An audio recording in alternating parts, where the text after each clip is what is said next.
आजसू के स्थापना दिवस के अवसर पर आयोजित बलिदान दिवस के कार्यक्रम में पार्टी ने अपने संगठन की शक्ति को दिखाया।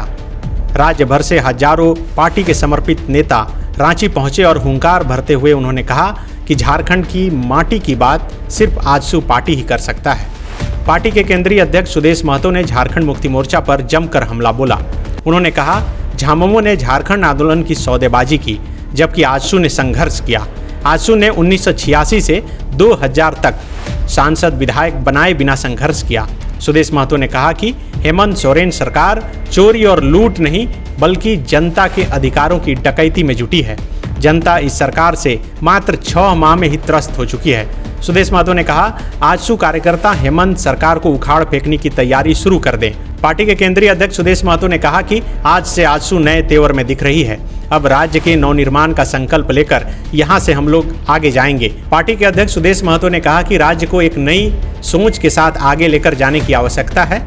वर्तमान हेमंत सरकार झूठ बोलकर और गुमराह कर राजनीति कर रही है। महिलाओं को सत्ता हासिल करने का आधार बनाया गया और 6 लाख महिलाओं का नाम मैया सम्मान योजना से काटा जा रहा है। इसका जवाबदेह कौन होगा? आजसू पार्टी इसकी लड़ाई लड़ेगी, जरूरत पड़ी तो कानूनी लड़ाई भी लड़ेंगे। सुदेश महतो ने जेएमएम पर निशाना साधते हुए कहा कि कुछ लोग गंजी में 1932 लिखकर विधानसभा पहुंचते थे, लेकिन पिछले 7 महीने से वे इस मसले पर चुप हैं। न तो नियोजन नीति बनी, न विस्थापन नीति और न ही स्थानीय नीति। इस सरकार को जनता की कोई चिंता नहीं। सारा तंत्र जनता को धमकाने में लगा है। जमीन के नाम पर सारा अपराध हो रहा है। एक जमीन की 6 बार रजिस्ट्री हो जा रही है। स्थापना दिवस के अवसर पर आयोजित बलिदान दिवस के इस कार्यक्रम में ब्लड डोनेशन कैंप का भी आयोजन किया गया। साथ ही काफ़ी संख्या में लोगों ने आजसू का दामन भी थामा। हाँ, बिल्कुल से आज बलिदान दिवस के अवसर पर आप सभी लोगों ने देखा एक नवीन सोच की पूरा युवा पीढ़ी अब जो अलग अलग दायित्वों के साथ प्रदेश में काम कर रही है, एक आह्वान के लिए और अपने इस राज्य के उदय के वीरों को याद करने के लिए, उनको तर्कों को ताज़ा करने के लिए आज सभी लोग यहाँ पर आए थे। मैं तहे दिल से उनको धन्यवाद देता हूँ और मैं उनको दायित्व आने वाले भविष्य में उनका दायित्व इस राज्य के प्रति एक राजनेता के रूप में, एक कार्यकर्ता, सामाजिक कार्यकर्ता के रूप में जो दायित्व है, इसका बोध हम सभी लोगों ने किया है।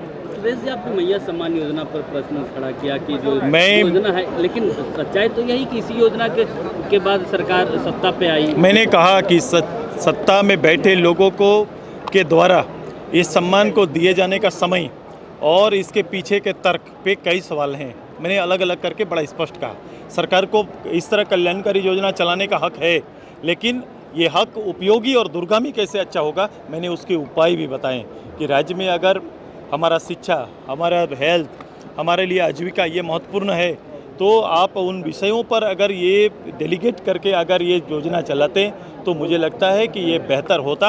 और बच्चों को अगर पढ़ाई के लिए खर्च मिले, एक बीमारू को अगर स्वास्थ्य के लिए मिले और आजीविका का पालन करने के लिए मिले, तो मुझे लगता है कि उन सभी जो बेसिक पैरामीटर हैं उसको महत्व मिलता, बल मिलता और राज्य में एक हालात, इन तीनों विषय के हालात में परिवर्तन आते हैं। मैं चुनाव से पहले देने पर यह भी तर्क कहा कि आज 6.5 लाख लोग गलत कैसे हो गए।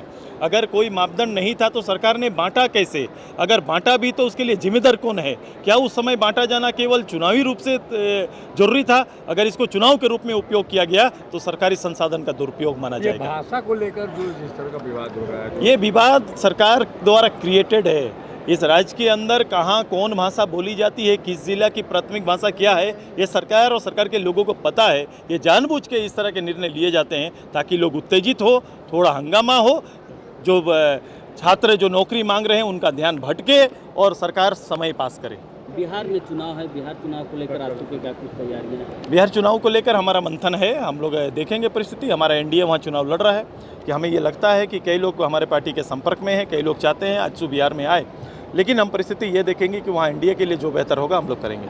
अपने स्थानीयता की बात की है, हाँ, तो उसका आधार क्या होगा? 1932 या मैं इसीलिए मैं अपने पत्रकार मित्रों को भी कहता हूँ कि आप इस बात को पीछे जाओ, तब जाके आपको असलियत होगा कि ऑल पार्टी मीटिंग बुलाई गई थी।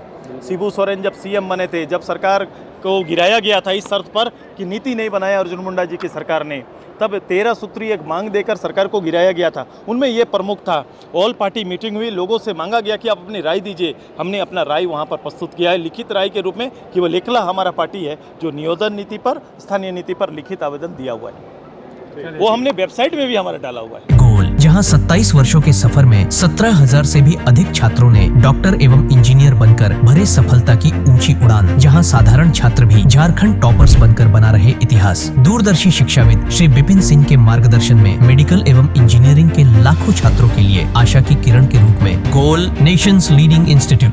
बायोम सिर्फ मेडिकल प्रिपरेशन का संस्थान। बायोम से लगातार दूसरी बार नीट यूजी में 700 मार्क्स पार। 10th पास स्टूडेंट्स के लिए फाउंडेशन कोर्स, 11th पास स्टूडेंट्स के लिए फ्रेशर कोर्स और 12th पास स्टूडेंट्स के लिए टारगेट कोर्स 17 अप्रैल से शुरू हो रहे हैं। कॉल 7360066190 और visit biome, circular road near women's college and Hinoo, Ranchi. The followup.in.